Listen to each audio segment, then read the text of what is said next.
কলকাতা পুরসভার উদ্যোগে স্বচ্ছতা ও পরিবেশ সচেতনতার বার্তা নিয়ে বৃহস্পতিবার ভবানীপুর বিধানসভা এলাকার ৭২ নম্বর ওয়ার্ডের সুস্বাস্থ্য কেন্দ্রে বিশেষ সাফাই অভিযান ও সবুজায়ন কর্মসূচির আয়োজন করা হয়। অনুষ্ঠানে উপস্থিত ছিলেন পুরমন্ত্রী অগ্নিমিত্রা পাল, এছাড়াও রাজ্যের অর্থমন্ত্রী স্বপন দাশগুপ্ত, তথ্য ও সংস্কৃতি মন্ত্রী পূর্ণিমা চক্রবর্তী এবং কলকাতা পুরসভার প্রশাসক স্মিতা পাণ্ডে।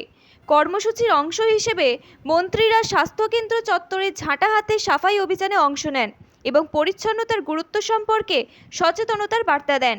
পাশাপাশি স্বাস্থ্যকেন্দ্র সংলগ্ন পার্কে পরিবেশ রক্ষার লক্ষ্যে বৃক্ষরোপণ কর্মসূচিও পালন করা হয়। বিভিন্ন প্রজাতির গাছের চারা রোপণের মাধ্যমে সবুজায়নের ওপর জোর দেওয়া হয়। পুরমন্ত্রী অগ্নিমিত্রা পাল জানান, পরিচ্ছন্ন ও সুস্থ পরিবেশ গড়ে তোলার জন্য প্রশাসন ও সাধারণ মানুষের সম্মিলিত উদ্যোগ অত্যন্ত গুরুত্বপূর্ণ।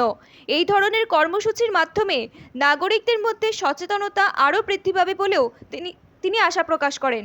আপনারা জানেন যে মাননীয় প্রধানমন্ত্রী 20শে জুন পশ্চিমবঙ্গে আসছে, তারকেশ্বরে যাবেন, সেখানে পশ্চিমবঙ্গ দিবস পালন করা হবে এবং 21শে জুন রেড রোডে আন্তর্জাতিক যোগা দিবস পালন করা হবে। এবং মাননীয় প্রধানমন্ত্রী যে আসছেন পশ্চিমবঙ্গে, সেই উপলক্ষে 5 দিন 15 তারিখ থেকে 20 তারিখ আমরা একটি বিশাল স্বচ্ছতা অভিযান আমরা সারা বাংলা জুড়ে নিয়েছি। স্বচ্ছতা সে স্বাগত ট্যাগলাইন। এবং এই স্বচ্ছতা শুধু 5 দিনের জন্য নয়, এই স্বচ্ছতা এবং যোগ আমাদের জীবনে প্রতিদিনের রুটিনের মধ্যে ঢুকিয়ে দিতে হবে।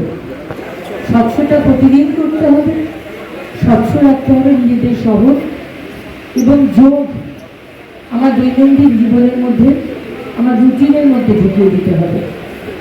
সেই কারণে আজকে আমরা ভবানীপুর মহানায়ক উত্তম কুমার মঞ্চ এবং লেডিস ক্লাব হিসেবেও এই জায়গাটি পরিচিত, এখানে আমরা এসেছিলাম।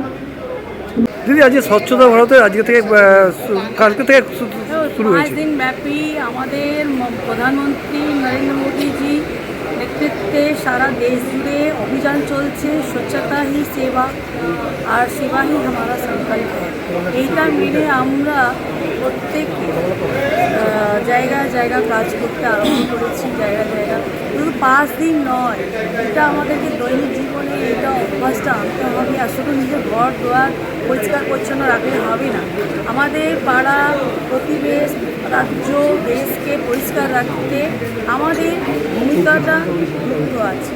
তাই সকলকে এই অভিযানে নেমে এবং প্রতিদিন নিজের জীবনে এই অভ্যাসটা এনে আমাদের রাজ্য সমাজ দেশকে সুস্থ রাখতে সহযোগিতা